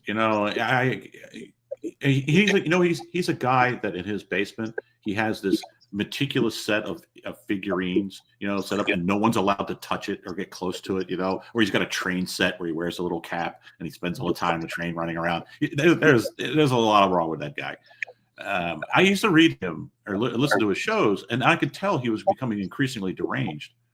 And I thought, well, maybe it's me, because he went from 30-minute videos to 3-hour videos, and it was the same material. He just obsessed over it. And I thought, well, maybe I don't know, maybe I'm the target audience. But I've come to the conclusion that he's cuckoo for Cocoa Puffs. I kind of related to that, and I usually don't like to talk about this guy anymore because I'm kind of tired of it, but this is the question. Z-Man, your view, what's going to go on with Fuentes and all his deal in the coming year? I don't know. I think people are just kind of getting tired. I think the influencers all I think that's run its course. I think people are just sick of these people. There's a public nuisance, Look, that guy. It's a clown show. I love the term you use. I use it all the time. They are kind of carnies. I mean, they'll do anything to get attention. That guy, Destiny, he should be back mopping floors. That's what he was doing before. That's literally, useful. yeah. Yes. Fuentes, he should be wearing an orange. He's never had a job, but maybe true, he can learn. But yes, yeah. Or he could be selling cars. He's a good talker. Let him do that. That's useful. He doesn't need to be an irritant. I mean, it's like these. When I hear the word influencer, I think of the word rash. You get a rash. Oh, I've got an influencer. Oh, put some salve on it. It'll go away. They're just. I don't know. I think people are getting tired of it. And I think, look, I think Fuentes, he's good. He's what he's doing? He's following the same mark as David Duke. You remember David Duke. He had his moments and then he disappeared. So Fuentes will be living in a hut somewhere in Ukraine, I guess, in 10 years, like David Duke was. Yeah, because always trying to be on the edge and edgy, it eventually catches up to you. And And what do you think about the? I don't know. Maybe it's because I'm older, but I have to admit, Alicia, I hate the term influencer. What do you think about that term? It's such a millennial term. I don't agree. I personally don't hate it. That's the generation that I grew up in. Maybe other millennials disagree with me, but I personally don't hate it. There are specific influencers that I don't dislike, but as for, I see it as a legit, if you can make it work, you can make it a legitimate influence income stream. And obviously don't quit your day job, in order to try to be an influencer, but there's people that make substantial amounts of money doing that. So I have no doubt they make a lot of money. I mean, Destiny's made millions doing it, so you can make a lot of money on it. But it's just it's kind of like OnlyFans or something. Most people don't, but yeah. So I guess I follow like different influencers, though. I hate the annoying ones, but Ballerina Farms, if y'all know who that is, she's an influencer. I have no idea. In my generation, we called them like commentators. I don't know where the term influencer came around, but Well, I think the problem is that if someone who is like into something, into I don't know homemaking, something like that, and they're doing videos on products and trends that are happening and stuff like that. That's a different thing. That's not really a popularizer, I guess. They're taking something and they're broadcasting it around to other people, and it's a useful service. I watch guys like this, and I watch repair videos. I watch a lot of repair videos. I guess you could call them influencers because look, I've bought some stuff that these people have used. I was like, that's a good tool, So that makes sense. But I think these other guys, they're more front runners. They spend all day online looking for what's happening, and then they jump in there and they make a big stink about it, and then they move on to the next thing. Those guys I hate. The guy, somebody, I watch this thing called Vice Grip Garage. It's a guy in Tennessee, and he fixes up old cars and drives them home. But I learn things from this. He has all these little tricks he does. Oh, you do this, you do that. You're like, oh, yeah, that's a really good idea. I like that. I think, that's an influencer. I mean, he encourages me to buy things that I probably otherwise wouldn't buy. But, Fuentes or a Destiny, I have no idea how does Destiny get popular? Tim Pool, how does this happen? Destiny's a fast talker, kind of like Fuentes and people like that. He's not that, I don't think he's that bright, but he talks real fast like this. And a lot of people, if you have like a high verbal IQ, they assume that means you're really, what you're Ben talking Shapiro. about. This guy Ben looks, Shapiro, looks like a hobbit, for goodness sakes. Yeah, but he talks fast. Exactly. Yeah, he talks fast, yeah. If he holds up the ring, I wouldn't be surprised. And I don't get Tim Pool. That's the one I heard about him, and I thought, okay, I'll watch this. And I was like, man, this is the most boring thing I've ever seen. What? I must be missing something. So I asked one of my friends, I go, you know anything about Tim Pool? And the first thing he said goes, oh yeah, it's boring as hell. Yeah, he gets good guess, but it is different. And he has this persona that he's still a skater kid, but I think he's pushing 40 years old, and he wears the beanie, and he's like, I don't know, dude, you're kind of aging out of that look. I saw him at Mar-a-Lago or something wearing a beanie, like a formal event in a suit wearing a beanie. That disgusted me. The internal cringe and revulsion that I felt seeing a man, a full-grown male in a suit wearing a beanie. No. It is odd. He's one of those guys, a lot of people, it's hard to age gracefully. I was thinking of like Madonna for one, but he's one of those that he still thinks he's from the 90s grunge scene with his skateboard. I'm like, dude, you're like a 40-year-old man now. Give it up. Hello, kids. You know what? I got to tell you, there's one thing I blame the boomers on, is not acting your age. I know. It's. Jeez. I can tell you. Yeah, my grandfather always told me, he said, it's important to act your age and always be a little bit more mature for your age, because that people respect that. And I swear to God, he was absolutely right. Because I do, act my age for the most part. It's cringe, yeah. It's just, I'm not a young man. You've met me, I've got gray in my beard, I'll be 60 in a couple of years, right? So, I'm not a young man, but it doesn't bother me. It's not like I can do anything about time. If I could do something about time, well, I'd be living in the Middle Ages right now. Or exactly. But you got to be a little dignified how you do it. And you're not the same person. And you get these people. I brought up Madonna because that poor lady, she's always defined by her sex. She's not poor like a billionaire, but she's defined by her being a sex symbol, right? Yeah. And she never wants to give that up. So now I think she's literally going to be 66 this year. And it just gets, I don't want to see that. Could you imagine she going to like the Jigsaw? Yeah, she does. All that plastic surgery, yes. It's terrifying. It is. And she goes, I'm so hot. And she's surrounded by all these sycophants tell her how hot she is. I'm like, no, please don't show that. And I often wondered when I was a younger kid, I thought, what's going to happen with these old like rock stars? Are they going to keep rocking when they're in their 70s and my God, or 80s? And the answer is yes. It really is. Sasha took me to she was a big fan, and I remember them. Remember a band that you probably remember, ZMAN, called Cheap Trick in the 70s? Oh, yeah. They're still true. Yeah, they were at Tulsa. We went to Tulsa at the Hard Rock, and they were out there, and the guy was just turned 76 years old. And I'm like, wow, this is weird. He looks like he could be in a home. But when I was a kid, we played Cheap Trick at the roller rink, and that's what I was thinking about these bands that played at the roller rink. Who was the woman? Grace Slick, I think her name was. Yeah. She retired early, and someone asked her why did she retire. She said, because I look like a fool as an old woman on stage. And I'm like, that's a perfect answer. You don't make a fool out of yourself. Do you even know who Cheap Trick is, Alicia? Yeah. Are they the... Oh, good. Yeah. No, I know who Cheap Trick. My husband is really into classic rock. And since I've been with him since high school, I know a lot about classic rock. Yeah, there was Sasha grew up in Rockford, Illinois, and they were a band that started as a bar band in the early 70s in Rockford, Illinois. And so, they were hot, and they were a big band for a while, and they're still going at it.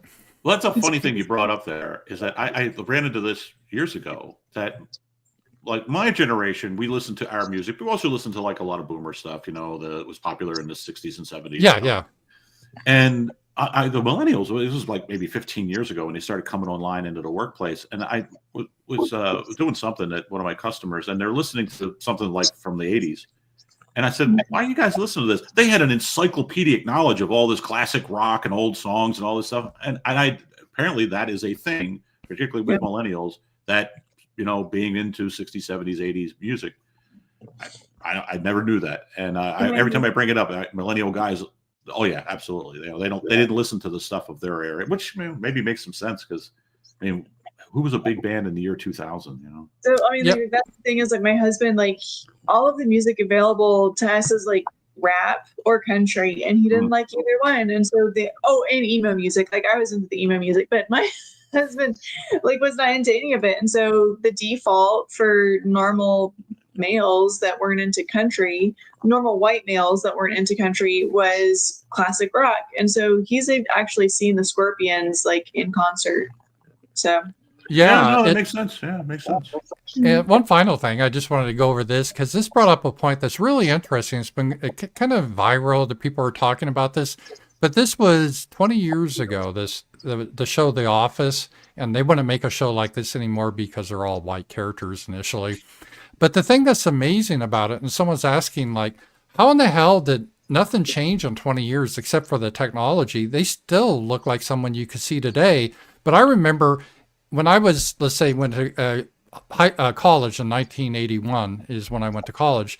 In 1961, if you look back in the yearbook, it looked like a different planet. And every 10 years, everything would change radically. But everything just seems stuck now. It's not changing. That's a good point. I didn't think about that because I always, one of the things I always bring up when people think, like younger people think the 1980s was like the 1950s, I thought, you don't realize how things radically changed. If you looked at a high school yearbook in 1978, it was all, peach jumpsuits and it was hideous. And then 5 years later, men were dressed like adults again, and when I went to our high school dances, we had to wear suits. We weren't, you didn't wear any of this weird stuff. You wore like a business suit and like formal tuxedos. Everybody wore the same tuxedo, and, it was a radical change. Our teachers thought this was so bizarre that we were so conservative in this way in our dress and our aesthetic. We had short haircuts and all this stuff. And you're right, though. I didn't notice that. That is a wild thing. I mean, the styles of the clothes haven't changed, which is really weird. In 20 years, everything's just been stuck. And you look at those guys from The Office. That was 2005. I'm feeling old. It's been 20 years already. But yeah, it's just, I don't know what it is. It's like fashion has stopped. What do you think about that, Alicia? Have you noticed that? I have, in a way. I've always striven for my wardrobe to style classic looks so that no matter how the style changes throughout the years, you don't really need to buy any new clothes. And so I guess for me, I really actually haven't noticed the fact that my clothing hasn't gone any more or less out of style. Right now, we actually, maybe in 2023 and 24, early 24 was more accurate, but there was like a 90s resurgence. We're just now tapering out of that fashion. But you're right. Things actually really haven't changed that much in the past 20 years. Well, I don't feel so bad now that I haven't updated my wardrobe. And I have an LL Bean Hurricane shirt that's 40 years old. I still wear it. Well, people have a style though. Yeah. And so it's really changed because like the women in the 80s, they all had that poofy hair. Remember that? And, Every once in a while, I watch like YouTube videos that they'll come up. YouTube decides I need to watch music or something. Yeah. And I listen to classical music, and I'll get these 80s mixed stuff, and I have to laugh because like the videos in the 80s, no one actually really dressed like that in real life. These people look so ridiculous. I remember as a kid, we'd laugh. That was the part of the video you liked, is that they dressed like circus freaks. I mean, no one would. Like Poison and those hair metal bands. No one would go out in public like that. But no. But now I imagine that when I talk to a younger person, I say, "Oh yeah, I was a teenager in the 80s." They're probably in their mind thinking, "Oh man, he must have had a perm or something." You know what? I bet stuff hasn't changed actually because of social media and lookism. So we know kind of what looks the best on human beings now. And that is an nobody is everybody's too afraid to experiment again, because that's what the 80s was about. It's like, how crazy can we go? And the 60s was like, hippies and natural and ick. And so where we see the the stylistic changes now is actually in the sub groups. Yeah, instead there's of overall. that is a major thing that has changed with your generation from mine. Because in ZMAN, we used to almost, because the country was more homogenous. We all listened to the same bands. Hey, I brought up Cheap Trick. Everyone knew about Cheap Trick of our generation, right? That was just a band. So, well, it's also why our cars look the same. You know? yeah. And you go to a parking lot, it's hard to tell one model from the next one. When I was a little kid, it was, you know, all these crazy looking shapes and colors and stuff. Yeah. So yeah, it's a good point about, you know,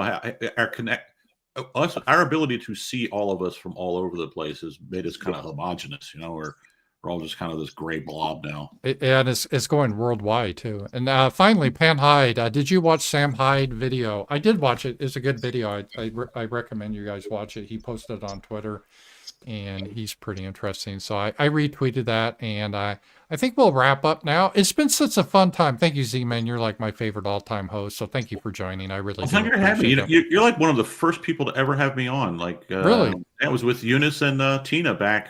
Yeah. 10 years ago, something like Yeah, that. I think I have a talent of picking people that I know that are really good, and I knew right away you were good, so I could tell. So thank you for that. It was nice meeting you, Alicia. Yeah, and thank you, Alicia. It's been wonderful as ever, and we'll be back next week. You have any final thoughts, Alicia? No, that's it. All right, we'll wrap it up. And guys, thank you. We have 1,800 people on right now, so thank you all. I appreciate that, and we'll see you next week. Thank you. Bye-bye.